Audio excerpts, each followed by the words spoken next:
तो welcome to today's video. तो आज की वीडियो में हम लोग बात करने वाले हैं कि कैसे तुम लोग आइडेंटिफाई कर सकते हो हाई ग्रोथ स्टॉक्स को एंड कैसे मैं फिल्टर आउट करता हूँ कौन कौन से स्टॉक जो मेरे को फर्दर एनालिसिस करना चाहिए।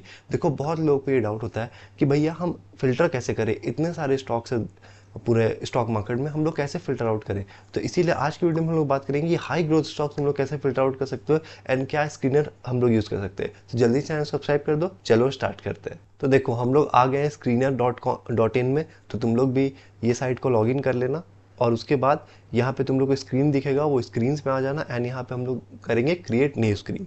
अब देखो, अगर तुम लोग को हाई ग्रोथ स्टॉक चाहिए तो तुमको समझना होगा कि हम लोग को जनरली ना लार्ज कैप में हाई ग्रोथ स्टॉक्स नहीं मिलते, क्योंकि ऑलरेडी वो इतने बड़े हो चुके हैं कंपनी कि उसमें और फर्दर स्टॉक प्राइस में ग्रोथ आना उतना ज़्यादा पॉसिबिलिटी नहीं होता है। तो इसीलिए हम लोग फोकस करेंगे mid cap small cap stocks में। अब देखो, ये जो वीडियो ये हाई ग्रोथ से रिलेटेड है, तो इसीलिए mid cap and small cap से हम लोग फोकस करेंगे। अगर तुमको चाहिए हाई क्वालिटी स्टॉक जो कि तुम लॉन्ग टर्म के लिए रख सको, वैसा कोई स्टॉक तो तुम लार्ज कैप में देख सकते हो। तो तुम्हारा जैसा रहेगा, जो भी तुम्हारा एम है कि हमको भैया ये एम पूरा करना है, हमको ये एम करना है, तो उस हिसाब से तुम लोग अपना स्क्रीनर बनाओगे। मेरा अभी एम है कि मेरे को हाई ग्रोथ स्टॉक चाहिए, तो मैं हाई ग्रोथ स्टॉक के हिसाब से स्क्रीनर बना रहा हूँ। तो देखो, पहले तो मेरे को चाहिए मार्केट कैप, तो मेरा मार्केट कैप होना चाहिए 1000 करोड़ के ऊपर। 1000 करोड़ के नीचे वाला कंपनी ना माइक्रो कैप एक तरह से देखते हैं हम लोग उसको, बहुत छोटा कंपनी होता है, उसमें बहुत ज़्यादा रिस्क इन्वॉल्व होता है, तो वो सारा कंपनी को हम लोग नहीं देखेंगे। तो हम लोग चाहेंगे मार्केट कैप से 1000 करोड़ के ऊपर हो वो कंपनी हम लोग को दिखाओ। एंड उसके साथ हम लोग नहीं चाहते हैं कि 20,000 करोड़ के ऊपर का कंपनी हम लोग को दिखे। क्यों? क्योंकि 20,000 करोड़ का मार्केट कैप के ऊपर जो कंपनीज होता है उनको जनरली लार्ज कैप बोला जाता है। तो हम लोग 1000 से 20,000 देखेंगे। ये जो रेंज है 1000 करोड़ के से 20,000 करोड़, ये होता है small cap and mid cap का। मिड कैप का होता है 5,000 से 20,000 करोड़। तो अगर तुमको सिर्फ मिड कैप देखना है तो तुम 5,000 से 20,000 करोड़ लगा सकते हो। तो ये पहले तो हम लोग ये दो चीज़ लगाएंगे कि मार्केट कैप, ताकि हम लोग को लार्ज कैप कंपनीज ना आए, क्योंकि हम लोग अभी हाई ग्रोथ के लिए देख रहे हैं। अब नेक्स्ट जो है जो हम लोग लगाएंगे वो है सेल्स ग्रोथ। अब देखो, ऑब्वियसली हम लोग ग्रोथ चाहिए कंपनी में, तो हम लोग को सेल्स ग्रोथ आना चाहिए। तो सेल्स ग्रोथ तुम लोग या तो 3 साल का लगा सकते हो, तो 5 साल का लगा सकते हो, जैसा तुमको बन। मैं यहाँ पे 3 साल का लगा रहा हूँ, तो 3 साल का मेरे हिसाब से 20% से ज़्यादा होना चाहिए। एंड अब सेल्स ग्रोथ तो हो गया, ठीक है, सेल्स ग्रोथ मैंने ले लिया। Year on year sales growth है ये कि 20% ज़्यादा होना चाहिए। मेरे को quarter and quarter sales growth भी चाहिए, तो मेरे को quarter and quarter sales growth भी चाहिए। देखो, year in quarterly sales growth, year in quarterly profit growth.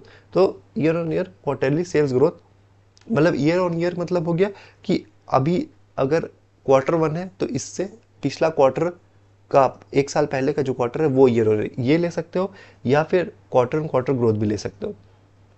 Q Q sales, ठीक है, क्यू सेल्स, एक second, quarterly, year on year quarter, expected price, expected quarterly, ठीक है। हम लोग sales latest quarter, quarterly profit, हम लोग year on year quarterly sales ही लेते हैं, जो कि हम लोग का होगा 15%, ठीक है, 15% ज़्यादा।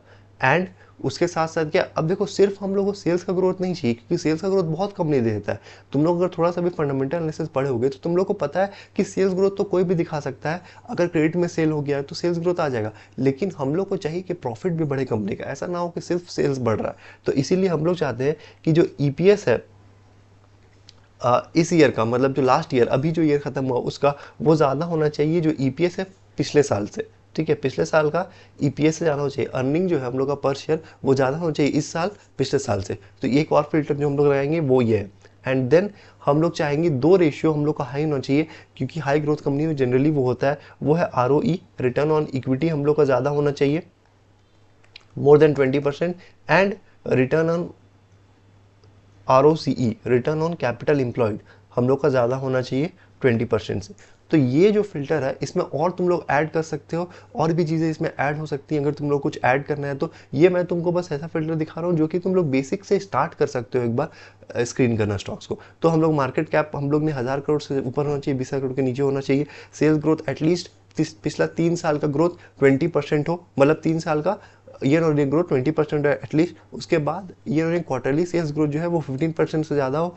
एंड जो ईपीएस लास्ट ईयर का था वो ईपीएस उसके पहले ईयर से ज़्यादा होना चाहिए। रिटर्न ऑन इक्विटी 20% ज़्यादा होना चाहिए एंड रिटर्न ऑन कैपिटल पर 20% ज़्यादा होना चाहिए। ये हम लोग ने किया। अब हम लोग रन दिस क्वेरी करेंगे तो हम लोग को देखो यहाँ पे तुम लोग को दिखा रहा होगा 56 रिजल्ट। 56 रिजल्ट हम लोग को यहाँ पे शो कर रहा है। अब इसमें से क्या करना है ना तुमको कि तुमको हर एक कंपनी खोल के देखना है, ठीक है। 56 और इसमें अगर हम लोग फिल्टर लगाएंगे, यहाँ पे हम लोग एडिट कर सकते हैं फिल्टर, और कोई फिल्टर अगर तुमको लगाना है तो यहाँ पे तुम लोग ऐड कर सकते हो, तो और कंपनी वो कम हो जाएगा। जैसे सपोज करो year end quarterly sales growth भी हम 20% कर देते हैं, ठीक है, एंड रन करते हैं तो देखो 49 हो गया, तो वो कम होते जाएगा। तो ऐसे करके तुम लोग इसमें स्क्रीन और लगा सकते हो कि तुम लोग हाई ग्रोथ अच्छा स्टॉक मिले। इसमें तुम लोग नेट प्रॉफिट मार्जिन लगा सकते हो। इसमें तुम लोग को जो भी फंडामेंटल एनालिसिस आता है, फाइनेंशियल स्टेटमेंट एनालिसिस का जो भी चीज़ आता है वो तुम लोग लगा सकते हो। बहुत लोग इसमें जैसे डेट एंड इक्विटी रेशियो भी लगाते हैं। तो सपोज करो हमको डेट एंड इक्विटी रेशियो चाहिए, डेट टू इक्विटी रेशियो चाहिए लेस देन 1, ठीक है, तो ये भी तुम लगा सकते हो। एंड फिर हम इसको रन करेंगे तो देखो मेरे पास 46 कंपनीज है। तो ऐसे करके तुम लोग इसको कम करते जा सकते हो, डेट टू इक्विटी लगा के, और जो भी तुमको लगता है जो इंपॉर्टेंट है वो लगा के। और हाई ग्रोथ है तो हम लोग सेल्स का एंड ये क्वार्टरली सेल्स का ग्रोथ लिए, एंड साथ ही साथ हम लोग को चाहिए कि ईपीएस ज़्यादा हो। तो अब देखो इसमें अब क्या करेंगे हम लोग, एक एक करके ये सारा कंपनीज को खोलेंगे, ठीक है, और देखेंगे। उसके बाद देखो जैसे ये कंपनी है वारी रिन्यूएबल टेक्नोलॉजीज। अब यहाँ पे तुम लोग को ना पढ़ना है कि कंपनी क्या करता है, ठीक है, यहाँ पे तुम लोग को पढ़ना है कि कंपनी क्या करता है। अगर तुम लोग को समझ आ रहा है कि अच्छा कंपनी ये करता है, या तुमको इंटरेस्ट आ रहा है कि अच्छा कंपनी ऐसा कुछ करता है, हमको इसके बारे में और पढ़ना चाहिए। देखो सारा फाइनेंस में तुम कुछ भी कर रहे हो ना, सारा इंटरेस्ट का बात है। कोई शेयर में अगर तुम पैसा भी लगा रहे हो तो इंटरेस्ट की बात है, क्योंकि वॉरेन बफेट सर बोलते हैं कि वही कंपनी में तुमको पैसा लगाना चाहिए जो कंपनी का बिजनेस तुमको समझ आता है। जिस कंपनी का बिजनेस तुमको नहीं समझ आ रहा है उससे दूर हो जाओ, जिस कंपनी का बिजनेस तुमको समझ आ रहा है उसको तुमको और बेटर समझो और उसमें पैसे लगाओ। तो इसीलिए वॉरी एनर्जी अगर तुमको समझ आ रहा है कि ये क्या करता है क्या नहीं करता है, तो इसको तुम फर्दर पढ़ सकते हो। एंड इस कंपनी को तुम अपने लिस्ट में रख सकते हो कि हाँ इसको फर्दर हमको पढ़ना है। एक क्विक ग्लांस तुम मार सकते हो। देखो ये प्रोज एंड कॉन्स मत देखना, ये सब बकवास चीज़ है, तुमको खुद का एनालिसिस करना है। ये सारी चीज़ से तुमको फर्क नहीं पड़ना चाहिए, ठीक है। यहाँ पे पीयर कंपनी, तो यहाँ पे तुमको पता चला कि अदर इलेक्ट्रिक इक्विपमेंट में आता है ये कंपनी, ठीक है। तो ये सारी चीज़ तुम थोड़ा सा देख लिया। क्वार्टरली रिजल्ट्स इसका ऑब्वियसली ग्रो किया होगा क्योंकि हम लोग फिल्टर लगाए। सेल्स ग्रो किया होगा। ईपीएस अगर हम लोग देखें तो 13 से 22 हुआ है, जो कि अच्छा है। अब देखो फिर से बता रहा है, ये कोई भी रिकमेंडेशन नहीं है, मैं सिर्फ इसको स्क्रीन करके देख रहा हूँ, ठीक है। और उसके बाद इसका रिवेन्यूज़ बढ़ रहा है जो कि अच्छा चीज़ है, ठीक है। यहाँ पे ऑपरेटिंग प्रॉफिट मार्जिन भी कंपनी सीएफओ भी कमा रहा है कंपनी, जो कि एक अच्छा चीज़ है, ठीक है। प्रोमोटर का भी होल्डिंग बना हुआ है। तो ऐसे ऐसे करके तुम देख सकते हो कि अच्छा कंपनी में क्या चल रहा है क्या नहीं चल रहा है, ऐसे करके पूरा तुम एनालाइज कर सकते हो। उसके बाद तुमको क्या करना है, देखो यहाँ पे ऐसा नहीं करना है कभी भी कि स्क्रीनर से हम लोग को इतना स्टॉक निकला तो हम लोग उसमें एनालाइज किए, भैया हम लोग को 5 स्टॉक समझ आया जो कि अच्छा स्टॉक था, अब उसमें हम लोग सीधा पैसा लगा देंगे। वो नहीं करना है। वो देखो कि वो स्टॉक कौन सा इंडस्ट्री का है, ठीक है, वो इंडस्ट्री ग्रो करेगा या नहीं। क्योंकि अगर इंडस्ट्री ही ग्रो नहीं करेगा ना, तुम्हारा स्टॉक भी अच्छा ग्रो नहीं करेगा। क्योंकि देखो जो भी चीज़ है, चाहे हम लोग हाई ग्रोथ स्टॉक लिए चाहे जो भी लिए, ये हमेशा दिमाग में रखना कि ये सारा पास्ट रिजल्ट है, तो इसका जरूरी नहीं है कि ये फ्यूचर में भी सेम होगा। तो इसीलिए हम लोग को तो फ्यूचर से मतलब है, तो इसीलिए हम लोग को वो चीज़ भी देखना हो कि वो इंडस्ट्री ग्रो करने वाला है या नहीं करने वाला है। अगर कोई वैसा कंपनी मेरे को दिखा रहा है जिसका इंडस्ट्री ग्रो नहीं करने वाला है, इंडस्ट्री पूरा फालतू पड़ा हुआ है, तो क्या करेंगे हम लोग उस स्टॉक में पैसा लगा के, ठीक है। तो उसका पास्ट में जो रिजल्ट आया जरूरी नहीं उसका फ्यूचर में वही रिजल्ट आए। तो इसीलिए तुमको हमेशा ये ध्यान रखना है, कोई भी कंपनी तुमको अगर पसंद आए तो हमेशा उसका जाके इंडस्ट्री के बारे में पढ़ो, देखो कि वो इंडस्ट्री ग्रो करेगा या नहीं करेगा, या वो सिर्फ और सिर्फ, तो अगर वो ग्रो नहीं करेगा तो वो बकवास है, तुम उसको आगे बढ़ो दूसरा कंपनी में जाओ, ठीक है। तो इंडस्ट्री ग्रोथ भी बहुत ज़्यादा मैटर करता है जब भी तुम कोई कंपनी का एनालिसिस कर रहे हो। अब उसके बाद सिलचार टेक्नोलॉजी, ऐसे कर करके तुम अलग अलग देख सकते हो। और जो भी कंपनी तुमको पसंद आ रहा है, देखो इसमें ज़्यादा टाइम नहीं लगाना, ऐसा नहीं कि पूरा हमको सब में भैया एकदम हमको घुस जाना है कंपनी में, नहीं।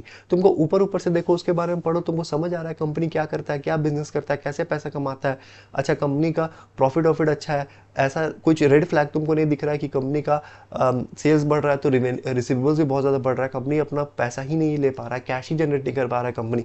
तो ये सारी चीज़ तुमको थोड़ा मोड़ा देखना है, तुमको लग रहा है कि ये ठीक कंपनी है, इस पर हम फर्दर एनालिसिस कर सकते हैं, उसको एक लिस्ट में डालो उसका नाम, और उसके बाद में देखना। ऐसे कर करके जितना भी सारा कंपनीज आया है वो सारा कंपनीज देखो, जो इंडस्ट्री में तुमको पसंद है वो इंडस्ट्री का देखो, ऐसे करके, ठीक है। अब देखो यहाँ पे इंडस्ट्री का फिल्टर हम लोग नहीं लगा सकते क्योंकि हम लोग का पास प्रीमियम नहीं है, ठीक है। जैसे यहाँ पे देखो अपग्रेड करने ये बोल रहा है, तो इसीलिए हम लोग नहीं लगा सकते इंडस्ट्री का फिल्टर। तो जिसके पास प्रो वर्जन है वो लोग लगा सकते हैं। तो देखो अब इसमें ऐसे करके तुमको आगे बढ़ते जाना। कोई कंपनी है जैसे समझ लो अमल, ठीक है। अब अमल जो है वो है केमिकल कंपनी, तो मेरे को पता है ये केमिकल कंपनी, मैंने इसका नाम सुना है। तो तुम लोग यहाँ पे पढ़ सकते हो कि क्या करता है, ये बल्क केमिकल मैन्युफैक्चर करता है, ठीक है। ऐसे करके इसका प्रोडक्ट क्या है, ठीक है, इसका प्रोडक्ट क्या है, अब देखो केमिकल इंडस्ट्री थोड़ा सा समझना मुश्किल होता है, तो इसीलिए ऐसा करके तुमको समझना हो कि कौन सा इंडस्ट्री तुमको समझ आता है, कौन सा इंडस्ट्री तुमको नहीं समझ आता है। अगर कोई इंडस्ट्री है जिसके बारे में तुम जानते ही नहीं हो तो उसमें अभी दिमाग मत लगाओ, पहले आराम से उस इंडस्ट्री के बारे में समझो, उसके बाद उसका स्टॉक पिक करना। ठीक है, तो ऐसे करके तुमको अलग अलग कंपनीज को जाके देखना पड़ेगा कि अच्छा इसका सेल्स ग्रोथ तो होगा ही क्योंकि हम लोग को फिल्टर लगा है, लेकिन अच्छा ये कौन सा इंडस्ट्री से है, तो ये स्पेशलिटी केमिकल इंडस्ट्री से है, इसका सेल्स ग्रोथ किया है। ठीक है, उसके बाद हम लोग ईयर ऑन ईयर देखें तो उसका सेल्स ग्रो हुआ है पूरा। ठीक है, उसके बाद इसका ईपीएस भी 1 से 23 हुआ है। अब इतना बड़ा जंप आया है ईपीएस में, तो क्यों आया, क्या हुआ, अदर इनकम नहीं है इसका, अच्छा बात है। तो ऐसे करके तुमको फर्दर एनालिसिस करना पड़ेगा। बैलेंस शीट कैसा है, बैलेंस शीट में ग्रो कर रहा है इसका रिजर्व्स, लेकिन तुमको देख के नहीं लग रहा है कि ये बहुत कम इसका ये है, सेल्स है, ये सारा करोड़ करोड़ में जब मतलब 100 करोड़ 150 करोड़ का सेल्स है। तो ऐसे करके तुमको देखना पड़ेगा कि कैसा है कंपनी, क्या है प्रोमोटर होल्डिंग कितना है, उसमें पब्लिक कितना होल्ड किया हुआ है, ये सारी चीज़ तुमको समझना पड़ेगा। उसके बाद अगर तुमको लगता है कंपनी अच्छा है, हमको इंडस्ट्री समझ आता है, तो उसमें फर्दर एनालिसिस करेंगे। अगर तुम लोगों को चाहिए कि फर्दर एनालिसिस का भी एक वीडियो लगी भैया कि और कैसे आप डिग इन करते हैं पूरा, कि कोई भी कंपनी में आप कैसे घुसते हैं, कैसे समझते हैं कि अच्छा इसमें पैसा लगाना चाहिए, कैसे एनालाइज करते हैं वो सारी चीज़, तो उस पर भी एक वीडियो बना के लगी तो मेरे कमेंट्स में बताना, मैं अगला वीडियो उस पर लेके आ जाऊँगा। तब तक के लिए मेरे कमेंट्स में ये भी बताना तुम लोग को वीडियो कैसा लगा हो, पसंद आया हो तो लाइक कर देना, चैनल को सब्सक्राइब कर देना और चैनल पे बने रहना क्योंकि हम लोग अमेजिंग वीडियोस आते रहता है। तब तक के लिए साइनिंग ऑफ।